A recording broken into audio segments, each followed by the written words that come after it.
Assalamualaikum warahmatullahi wabarakatuh. Selamat datang teman-teman semua, kembali lagi bersama kami di channel YouTube Kelas Model Konseling. Hari ini kita akan membawakan materi yaitu Counseling Self. Bersama kakak dan teman-teman kakak yaitu Maharani Puspitasari, Anissa Salsabilah, Febrian Banu Nugraha, Farah Fajriyah, Alivia Syarifah, Octavia Roysyah, dan yang terakhir Nurlita Julianti. Langsung saja kita masuk ke dalam pembahasan materi. Yang pertama yang akan dijelaskan oleh kakak kita, kakak Anissa Salsabila.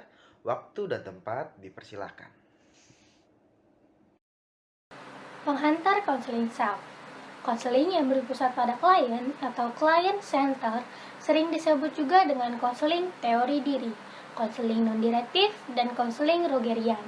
Konseling self ini dipenopoli oleh Rogers. Adapun asumsi tentang manusia menurut konseling self sebagai berikut. Yang pertama, manusia adalah rasional, tersosialisasikan, dan dapat menentukan nasibnya sendiri. Kedua, dalam kondisi memungkinkan, manusia akan mampu mengarahkan diri sendiri untuk maju dan menjadi individu positif dan konstruktif. Selanjutnya ada teori kepribadian. Menurut Praitno tahun 1998, struktur kepribadian meliputi komponen OLS, yaitu organisme adalah unsur fisiologis dengan semua fungsi fisik dan fungsi fisiologisnya. Yang kedua, lapangan fenomenal merupakan segala sesuatu yang dialami seseorang, baik yang bersifat eksternal maupun internal, yaitu hal-hal yang dipersepsinya dan yang dianggap penting.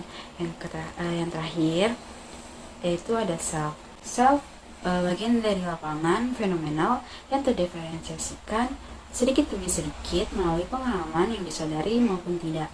Dalam teorinya, Rogers menekankan konsep organisme dan self. Self pada diri seseorang merupakan konsep diri yang terdiri dari persepsi mengenai kekhasan dari I atau me dan persepsi hubungan antara I atau me dengan orang lain dalam aspek kehidupan. Menurut Taufik tahun 2009, kecocokan dan ketidakcocokan di antara self dan organisme akan menentukan kematangan, penyesuaian diri, dan kesehatan mental seseorang.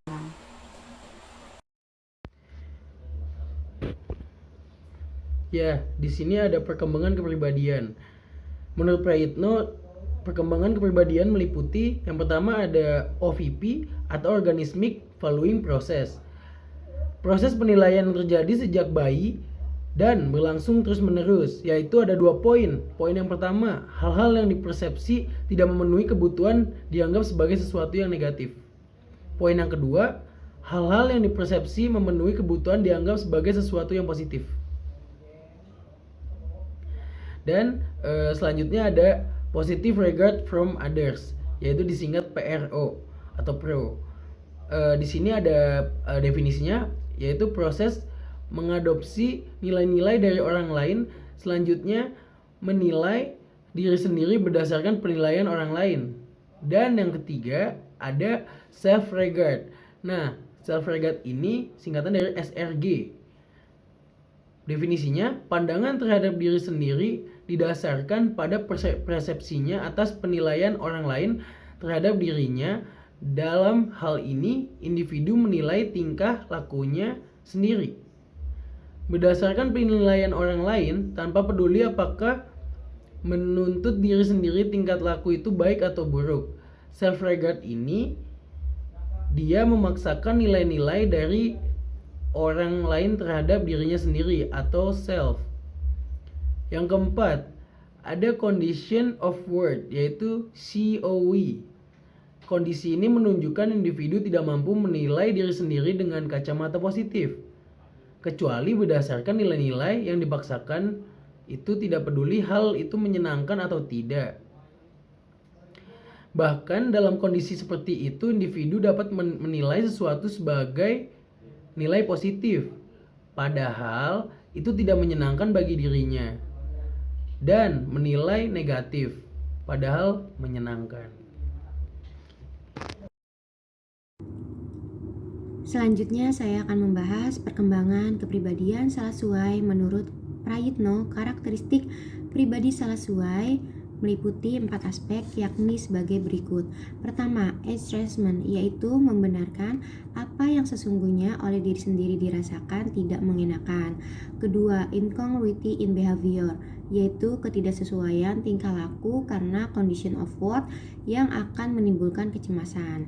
Ketiga, kecemasan, yaitu kondisi yang ditimbulkan oleh adanya ancaman terhadap kesadaran tentang diri sendiri. Keempat, defense mechanism, yaitu tindakan yang diambil oleh individu agar tampak konsisten terhadap struktur self yang salah itu. Saya menjelaskan tujuan counseling self. Tujuan counseling self menciptakan suasana kondusif bagi klien untuk eksplorasi diri sehingga dapat mengetahui hambatan pertumbuhannya. Pada giliran berikutnya, klien mengembangkan aspek diri sebelum terganggu. Proses konseling self. Proses konseling self mengikuti langkah-langkah sebagai berikut. Yang pertama, klien datang sendiri kepada konselor untuk mendapatkan bantuan. Yang kedua, penentuan situasi dan kondisi yang cocok untuk suasana pemberian bantuan antara konselor dan klien. Yang ketiga, konselor menerima, mendengarkan, mengenal, dan memperjelas perasaan negatif yang ada pada diri klien. Yang keempat, konselor memberikan kebebasan kepada klien untuk mengungkapkan perasaan atau masalahnya. Dan yang kelima, apabila perasaan negatif tersebut hilang, secara berangsur-angsur akan timbul perasaan positif. Dan yang keenam, konselor menerima, mengenal, dan memperjelas perasaan positif klien. Yang ketujuh, adanya perkembangan lebih lanjut di dalam diri klien tentang pemahaman terhadap diri sendiri. Dan yang kedelapan, klien secara perlahan, integratif, dan tidak membutuhkan bantuan lagi.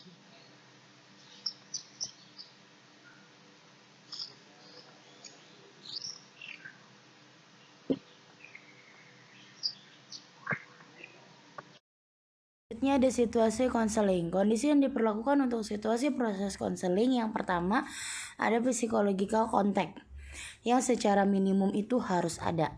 Yang kedua, minimum stage of extension MSA. Apabila klien merasa tidak enak dengan keadaannya sekarang, maka ia cenderung berkehendak untuk mengubah dirinya. Yang ketiga, ada counselor genuineness, yaitu jujur, tulus, dan tanpa pamrih. Yang keempat, ada unconditional positive regard and respect, yaitu penghargaan yang tulus kepada klien, KTPS. Yang selanjutnya ada empathic understanding.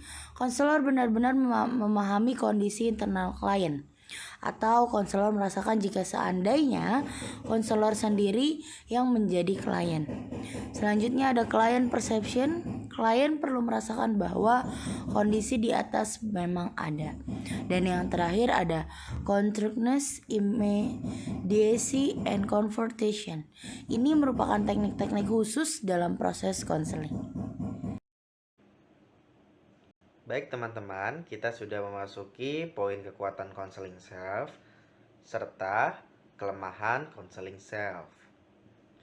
Untuk poin kekuatan konseling self, yaitu pemusatan pada klien dan bukan pada konselor dalam konseling. Selanjutnya, identifikasi dan penekanan hubungan konseling sebagai wahana utama adalah mengubah kepribadian. Selanjutnya, lebih menekankan pada sikap konselor daripada teknik. Selanjutnya, memberikan kemungkinan untuk melakukan penelitian dan penemuan kuantitatif. Selanjutnya, penekanan emosi, perasaan, dan afektif dalam konseling.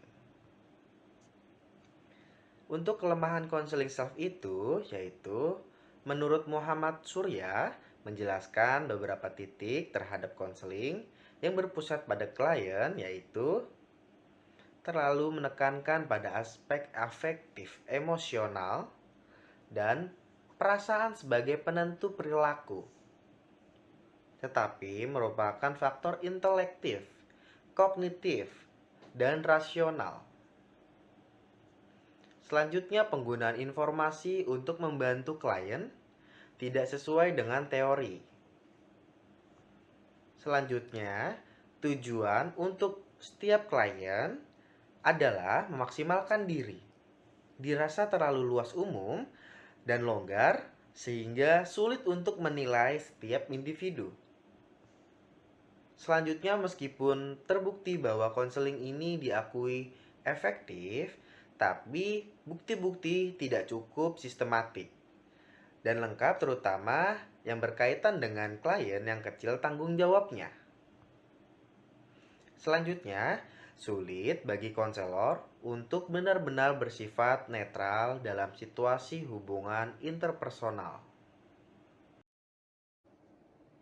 Baik, kepada teman-teman, terima kasih sudah menyimak dan mendengarkan dari awal sampai akhir. Kakak rasa materi kali ini sudah kami sampaikan dengan jelas dan cukup konkret tentunya oleh teman-teman kakak.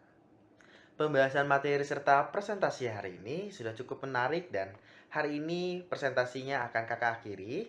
Jangan lupa untuk like, comment, dan subscribe. Dan semoga kita bisa bertemu di lain kesempatan. Wassalamualaikum warahmatullahi wabarakatuh.